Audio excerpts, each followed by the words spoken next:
Yo guys, Jason here, and this channel just passed 25,000 subscribers, a quarter of the way to 100K. And I was just checking the other day, the 10,000 subscribers Q&A and celebration video I did was actually mid-January when I uploaded it. So not even years passed and 2.5 times growth on the channel.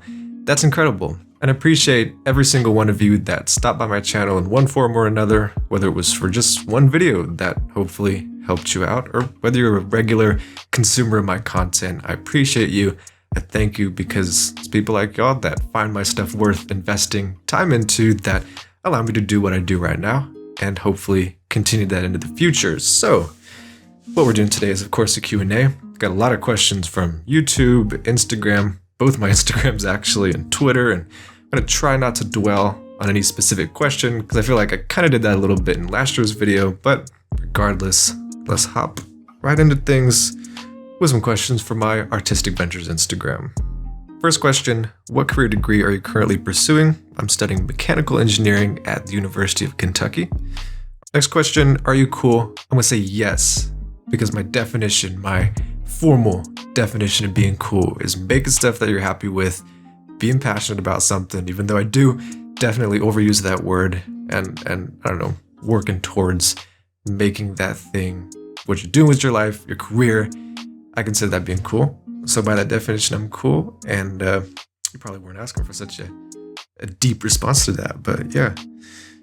Do I have a girlfriend? I do not. Well, actually, I have a couple girlfriends, but I don't have a singular girlfriend. Introduce us to your family. There's actually some personal stuff going on with regards to that, so I'm gonna not answer that for now. I'll definitely expound on this further in the future. Maybe after I move out, maybe I'll do a video explaining the situation, but for now, we'll just move on.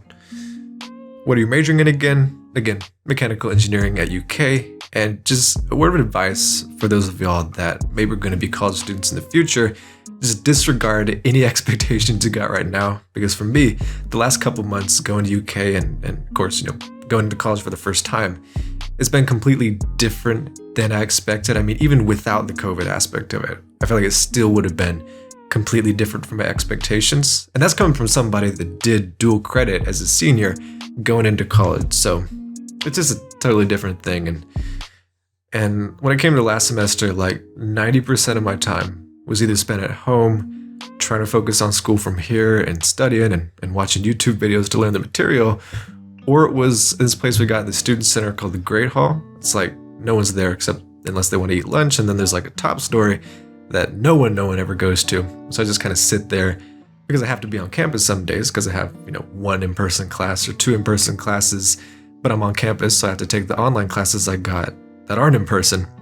And like 90% of the semester is just sitting up there, either trying to get some homework done with the help of the Starbucks coffees that I get basically, I hate to admit this, but like every morning when I was on campus, or just sitting there in class, but really resisting the temptation to swipe up, open up YouTube and watch Bed Wars gameplay or something like that. It was totally different than what I expected. People talk about partying, the social life, or maybe even like enjoying the work and like going to coffee shops, cool aesthetic coffee shops near campus, and setting up your little workstation and getting stuff done, meeting new friends. Totally different than the experience that I had. I made like maybe 2 friends because I was forced into a group in an English class, but nothing crazy, nothing horrible, but definitely different than what I was expecting. I said I wasn't going to talk too much about these questions and went on a tangent about my college experience. Next question, what was your reaction when you hit 1,000 subscribers? So I was actually thinking about this when I got this question. I don't really remember too much, and I think it's because I was super busy making more videos at the time. Like I remember I did a 500 subscribers video or Q&A, and I think the next one I did after that was like 10,000, if I'm remembering correctly. And so I'm just gonna assume that the subscribers are coming in so fast, appreciably, right, that I couldn't really keep up. I was just caught up in the current, just making videos. And while I was thankful and probably, took notice of the milestone, I didn't have any reaction just besides being excited that so many people were looking at my stuff. found it worthy of a subscription and did that. And yeah, I'm honestly pretty bad about doing these updates and Q&A videos when I hit particular milestones. How could you put the O upside down without knowing? So that's in reference to my recent Christmas mechanical keyboards gift guide, and in one of the shots, I'm gonna pop it up on the screen, there's unfortunately the keycap of one of the O's on the WRLD keyboard upside down. I don't know how that slipped past my OCD defenses. I think at the time I was like maybe super rushed. I think it was the night before I was planning on doing the edit and letting it render throughout the day. And so I was trying to get this all done by that particular night, and I was just rushing and somehow slipped past my OCD that the O keycap was upside down, throwing off the aesthetic of the entire shot. Not really, still looks okay, but it's very atypical of me, and I will try to do better next time. How long does it take for you to shoot and edit a video? So it depends on the type of video. If it's like a big project, like a full review, like my A7 Pro review, that probably took me like a month start to finish. But it's kind of a little bit of a different type of video, because like the example photos, for instance, like I was shooting those just on my regular routine on the walk from the bus stop to the student center when I was going to school, like just snapping pictures along the way, the stuff that looked pretty, and you'd expect that just casually snapping stuff would take longer. But that video took forever to film. Like I remember one time taking a 2-hour round trip to go to campus, bought a parking pass and everything on a day I didn't have to be there, just to shoot B-roll on the roof of the student center for my A7 Pro review. And you probably recognize the shots from the video, like in front of the outside of the video, in front of the outside of the building from the roof. You see me like holding the phone. That's one of the first shots in my first impressions video. Inside the student center, in front of like a light fixture they had hanging from the ceiling, and all those shots. But like, you know, it takes time to drive out there and film and then come back and all that. And so really that video, I mean, that wasn't even all the shots for that video, right? And even if that was all the shots, there's still scripting, recording the script, which is the A-roll, editing the audio for the A-roll, bringing all that into the video editor, chopping it all up and making the video. And so it's really a long process. And even all that is not including the smaller tasks that people don't typically think of as being associated with YouTuber, like writing the tags, which apparently you don't have to do anymore, but I still do. The description, making sure all your affiliate links are set up, and thumbnail and titles and SEO and all that kind of stuff. So a month for a long video. And if it's a short video, like the one I recently uploaded, being the Galaxy A01 review, I actually already had all my thoughts like put together after a couple months of just using it. And so the process of filming it was like 3 days, voiceover first day, edited the voiceover, shot B-roll the second day, chopped it all and put it all together the third day. And so I guess that's like a super short turnaround when it comes to my videos, but it varies anywhere from 3 days to a month. Video editing software, I definitely don't have any recommendations because I've never liked any of the software that I've used, whether it be Filmora or Vegas Pro, the only 2 video editors I've ever used. And now that I'm a student, I do got the option of using the premium software that comes with being a student. Well, I guess it doesn't come with it. You're paying a hefty price for tuition to get that free software, but I could use Premiere. Probably going to end up getting it eventually. And I'll keep you all updated, but besides that, I just use video editing software that barely works. Subscribers top tech under 50/25. I volunteer to help. I think that's a good idea. I'll definitely do that eventually. I'm just going to say not right now because, like I said, I'm moving. A lot of big changes going on in my life right now. And for that kind of a project, I want to make sure that the communication lines are open and I'm available to help people. So I'm still going to be making like my regular content during this shift. But for that special kind of, collaborative thing, I want to make sure that I'm 100% present. So we'll keep in mind for the future. Are you into custom mechanical keyboards? The answer is kind of right now, but increasingly more so. So when I got the first mechanical keyboard that I've ever used, being the WRLD, I was impressed by just the sound, the feel, the tactileness. It was a zillion times better than the squishy built-in keyboard on my laptop. And I'm sure every mechanical keyboard enthusiast has had that moment when they turn from like the default or the keyboard that everybody uses to a better keyboard and, the first step in the process of becoming a keyboard addict. And now I've had, I think, 5 keyboards total maybe, and I'm getting more into it. I've never bought extra keycaps or switches. You might have seen the Gathering Gallows in a jar in like B-roll of one of my videos. That was actually given to me by a friend. I don't know, but I definitely see myself getting more into it. Like those Jellycone keycaps that keep popping up on my Explore page on YouTube. Those look amazing. They're like translucent. They let the LED shine through. I don't know, I can see myself growing more into this universe of mechanical keyboards, and frankly, I'm halfway there. I love the Emperor 2 with the KO Reds. It's my daily driver when it comes to keyboards. Got it right here, and sounds great, feels great, and I'm definitely going to look more into customizing more, getting more keyboards, and like I said, getting more into this keyboard space. Next question, what advice do you give to people who want to start making music? I'm glad I clicked past that preview because it like cut off the bottom part. I thought he was going to say start a YouTube channel, which is, the questions I typically get. But no, music, I definitely, people got their own perspectives on this. I've never been to like a real recording studio. I don't know what that'd be like. Maybe it'd be the kind of inspiration I need to break through and, I don't know, just get those creative juices flowing. I don't know. But for me, what I did works, and it's probably what I'd recommend, was just stay at home, make music by yourself, and learn the process. Because if you go to a studio with no knowledge of music, and I'm saying this applies to me too, like before I made Tears from the Sky, if I went to a studio with that level of knowledge, I'd probably get laughed at. Maybe I'd encounter somebody that was nice enough to teach me and help me along the process, but I don't know, I think it was better the way I did it, which is alone by myself, mixing, mastering, and editing my own music.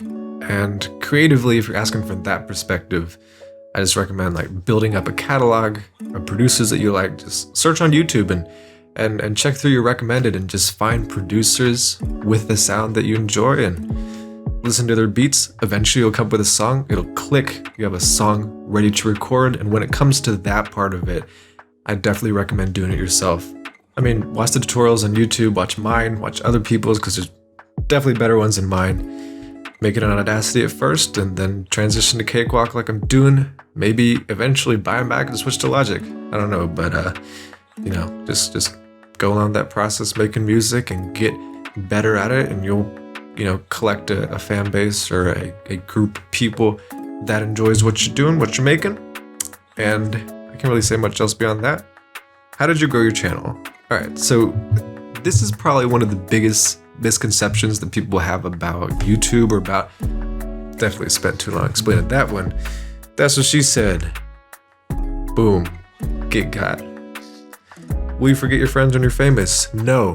Hold me accountable and make sure I never call anybody that's subscribed to me a fan, or collectively as a group of fans. I don't know, I just feel like I need to remember that I have subscribers because they think that I'm worth investing time in, that I make something that's useful, that helps them in whatever form it may be. And I always want to be reminded of that so that I keep doing that. It was not that philosophical of a question, but at the same time, I want to make sure that I keep making good stuff. I don't want to lose sight of the fact that I have a group of people that has a level of trust in me, and they have trust for a reason. I need to work to maintain that. I feel like a fan, the word fan sometimes has a connotation of sheepiness, if you know what I mean.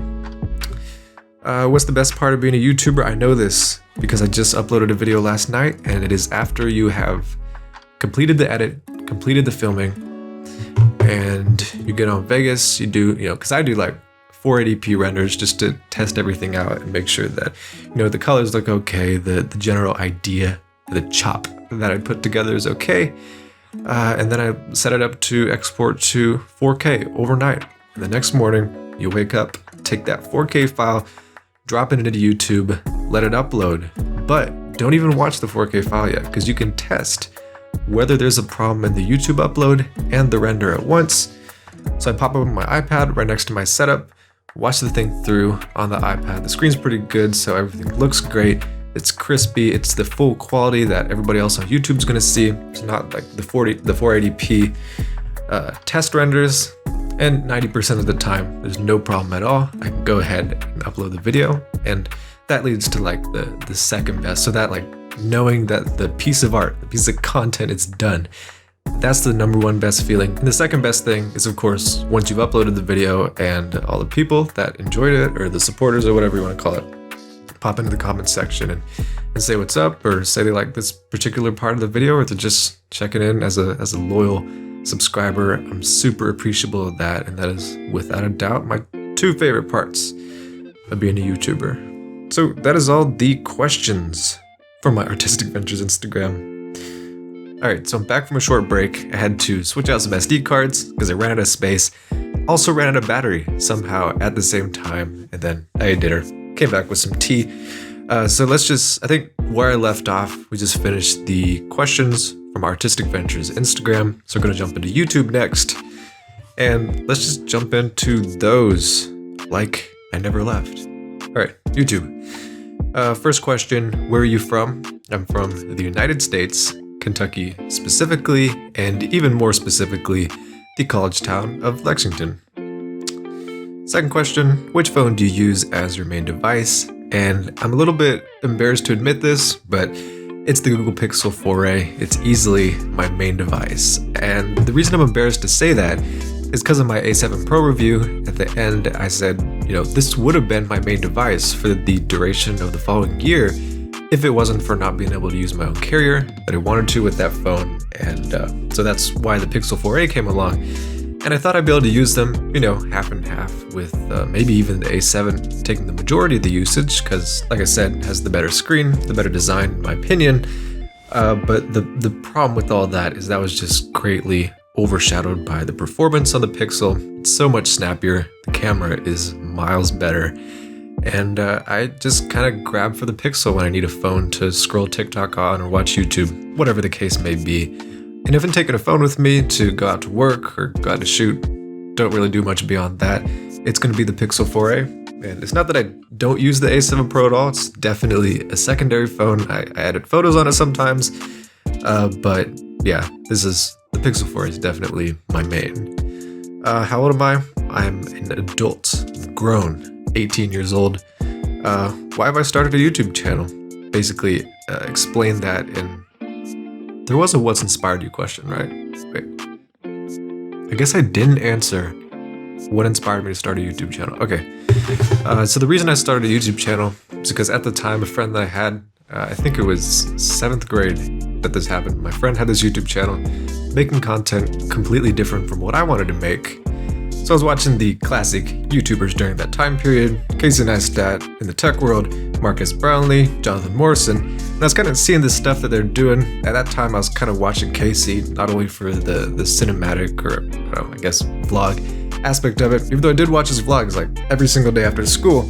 I was also interested in the camera stuff behind it, if that makes sense, like how he pulled off his time lapses, his drone shots, stuff like that. Really like the camera tech side of it.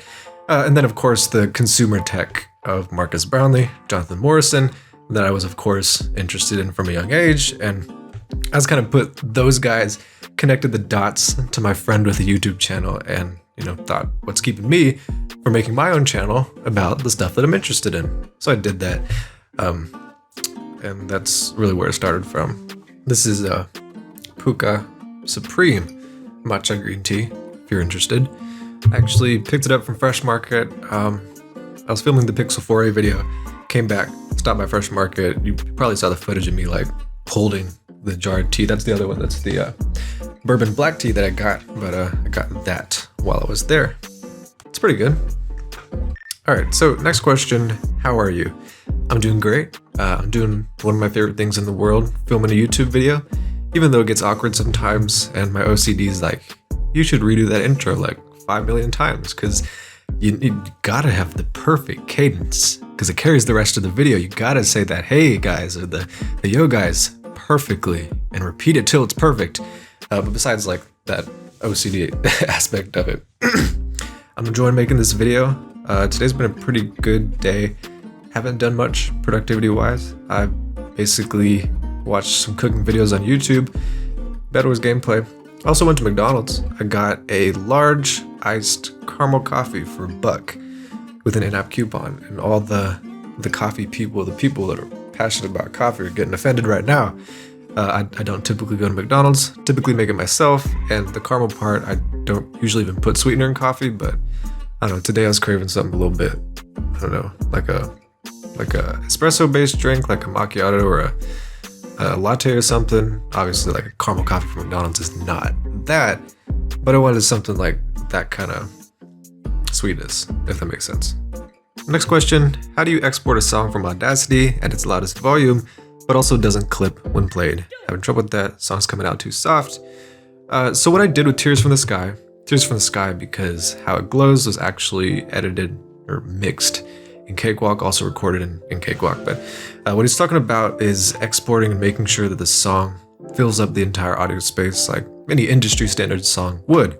So what I did with Tears from the Sky is I got everything as loud as I could without compression or limiting on the final track, because you actually can't really do that in Audacity. Like you got the instrumental track up top with the gain dropped to 10 decibels or so. I think that's what I had it with Tears from the Sky.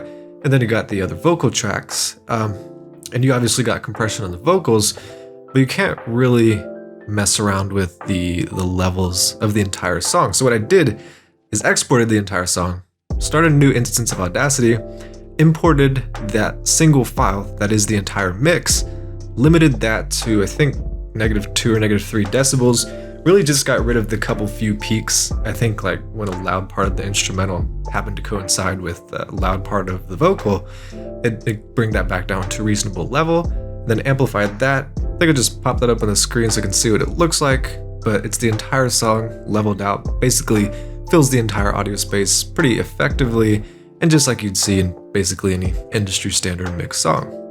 What's your greatest achievement in life so far? Okay, I think that's gotta be my YouTube channel, what I'm doing right now. I mean, grades are cool, and having a support group and friends is all stuff that's vital or important to a person. But in terms of like uniqueness or providing value to the most people, if that makes sense, I think it's got to be YouTube hands down. I actually don't know what channel views are up to at this point. I'm gonna go check because it's crazy actually when you go to a channel and see 6,232,605 views. That's total views of every video across the channel, and yeah, that's insane. It's a crazy number that there's that many people. And no, it's not guaranteed that they're all unique. But when you look at the fact that like 90% of people that watch videos are not subscribed, it indicates that they probably are unique for the most part. And so that's just a lot of different people that's looked at my stuff. And of course, 25,000 that's subscribed and found something worthwhile enough to want to come back to. And I'm appreciative of that. That's why we're doing this video.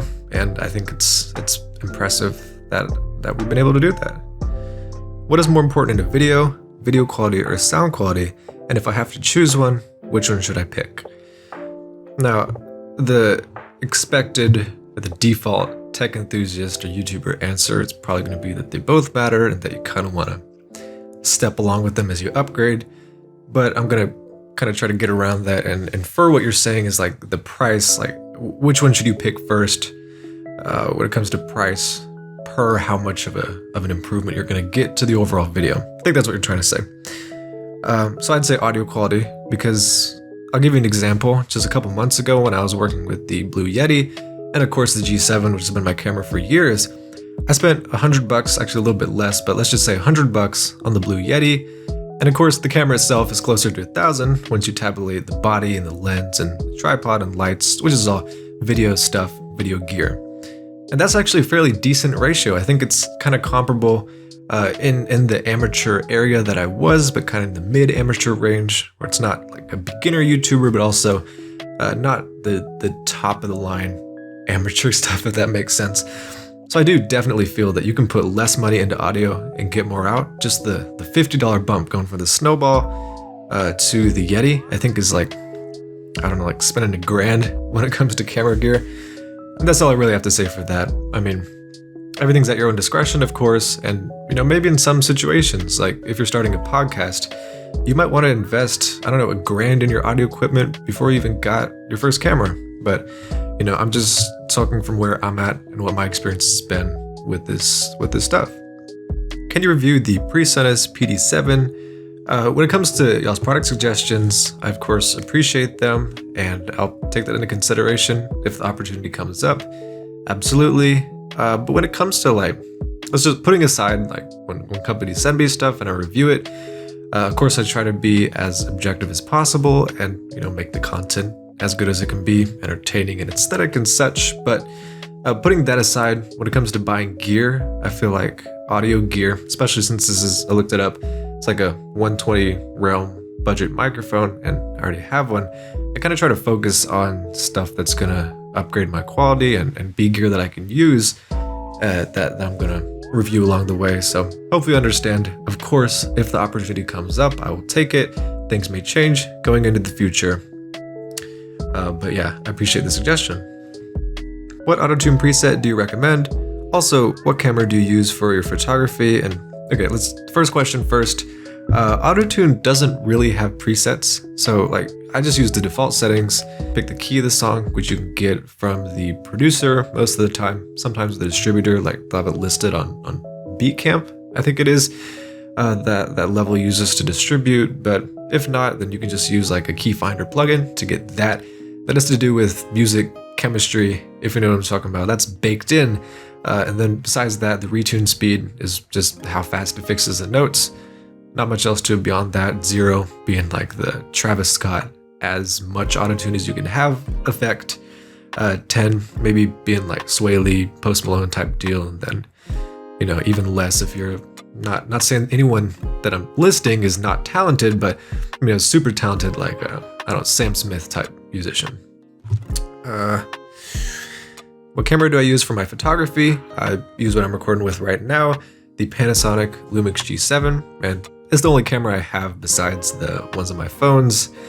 And for lenses, I do have the Kamlon one. Made a video on that if you want to check that out.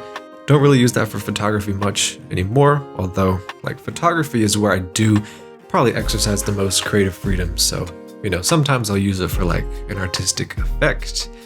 So mostly I shoot with the Panasonic 25mm f1.7. That's actually the prime lens that Panasonic makes specifically for this camera, I believe.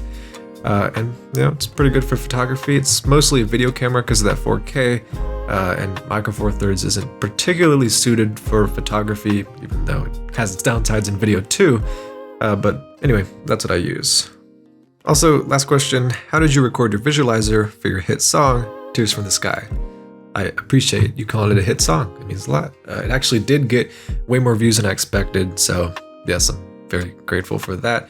And for the visualizer, I really just headed out on a unhumanly hot summer evening with a tripod, my camera, and my phone. And what I really did is just look for aesthetic spots to shoot in where the sun hit nicely, or where there's nice looking environments. And I really just set up my tripod to aim right there, jump in the frame myself, and use the remote control app on my phone to start the video remotely. And sometimes I actually would play Tears from the Sky on my phone so I could kind of bob my head to the beat, or actually have a reference to what I'm making the video for. But sometimes I didn't do that, and that's why some shots in the music video are out of sync with the song. It's cool. It came out all right, and it visualizes the song. But yeah, I just, hot evening, tripod, found shots that looked nice, and ran in the frame. Why am I still a virgin? This, I have a hunch. I think it's because you haven't had sex yet. Just a guess. How do you sound like Juice WRLD and Audacity? You seem to be the best person to ask about since your autotune sounds the best. The autotune part, don't really know what you're talking about. I mean, I guess besides maybe the few people that use the stock Logic plugin as autotune. Beyond that, if you're using autotune, then it's the industry standard autotune and it's going to sound the same. As for the second part, how do you sound like Juice WRLD? You'll probably have to wait for my How It Glows tutorial, which is stylistically pretty similar to a Juice WRLD song, I'd say.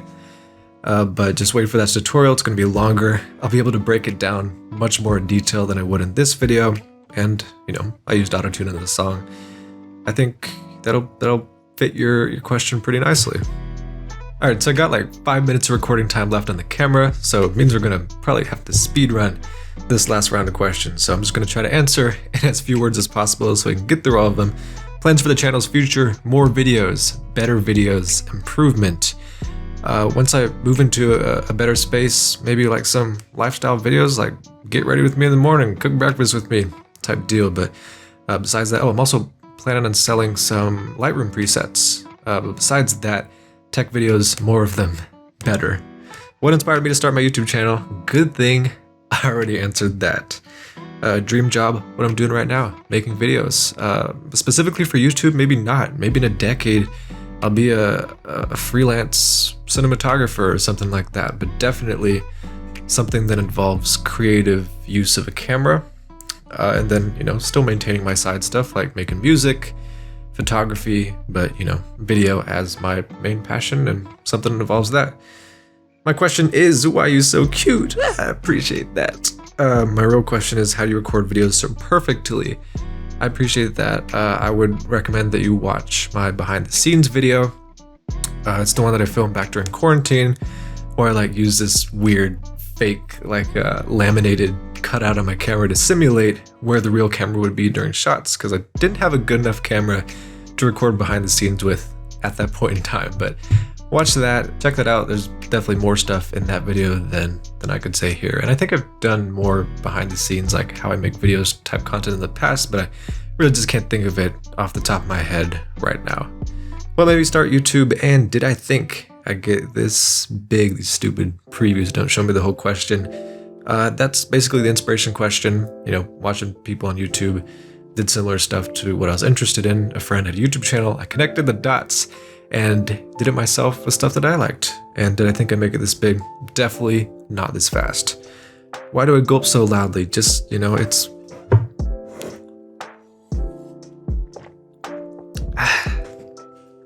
This is like a inside joke. Apparently, I've been told that I drink liquids and then gulp louder than the average human. I don't know. How long does it take for you to film your main shot and B-roll? Kind of covered that in the question about how long it takes to shoot videos in general. But I typically don't really measure how long it takes. If I had to guess, I'd say like an hour per batch, if that makes sense. I don't typically film all the B-roll for a particular video or a particular part of a video at once. But if it takes place in the same scene or environment, then I'll just shoot a batch of B-roll, and it typically takes me an hour, maybe like 4 or 5 batches per video on average. Japan or the US? Obviously right now Japan for obvious reasons if you're talking about where to live, but permanently I don't think I could live in Japan just because I don't speak Japanese well enough. At least right now. I mean, obviously that could change, but as of right now I don't really see myself living in Japan. Next question. If you had a chance to travel right now, what's the first place that comes to mind? There's this hotel, I think it's the name of the hotel, but it's called Mykonos. It's in Greece, and I've seen pictures of like those rooftop infinity pools. They got like ice caves over there, just like crazy hotels, like floating beds, crazy sunsets, incredible. I'd love to go there. That's the first place that pops in my head. What gets me out of bed in the morning to make videos? And the honest answer to that is sometimes, frankly, I don't feel like getting out of bed in the morning. Sometimes I don't at all, and I sleep in to like 10, which is pretty late for me. Sometimes noon, on you know, the very rare occasion. But you know, on the days that I'm feeling inspired, like when I first went out to watch the sunrise, like the beginning of the semester, I don't know, I just woke up feeling fresh and ready to take some videos and photos. And I don't know, I probably went like, you know, maybe 10 times at the beginning of the semester, just going to the park near my house and filming some stuff. And that's actually where I filmed the vlog, or I guess it was, you know, the feature, the demonstration of the Movo mic. But it was during that time that I filmed that video, and then also shot the example photos for the Kamlan revisit video. And so, you know, it's really just like having a plan in mind. Like a lot of those motivational YouTubers would probably say, it's really helpful to have a list or an idea of the things you want to do when you wake up written down. For me, it's not that I don't have stuff I want to do when I wake up, or that it's not that I'm not excited about doing what I do. It's just more so that it's cold in the morning and the blanket feels real nice and I'm super drowsy still after the entire night of sleep. And, I just want to sit there and fall asleep and either do that or just lay awake in bed and think about life. And, that's just procrastination. But, what does motivate me on the days that I'm motivated is making art and, having fun while doing it. And, everybody's cut different and people got different things that, make them happy or motivate them. But, making videos and talking about tech and even doing stuff like this, what makes me happy. And so, with that being said, I gotta make sure I don't drift too far from my mic. Thanks so much for watching. Thanks again for 25,000 subscribers. I'm speechless, honestly. It's incredible. And more to come. This is just the beginning. More to come in the future. Thanks for watching.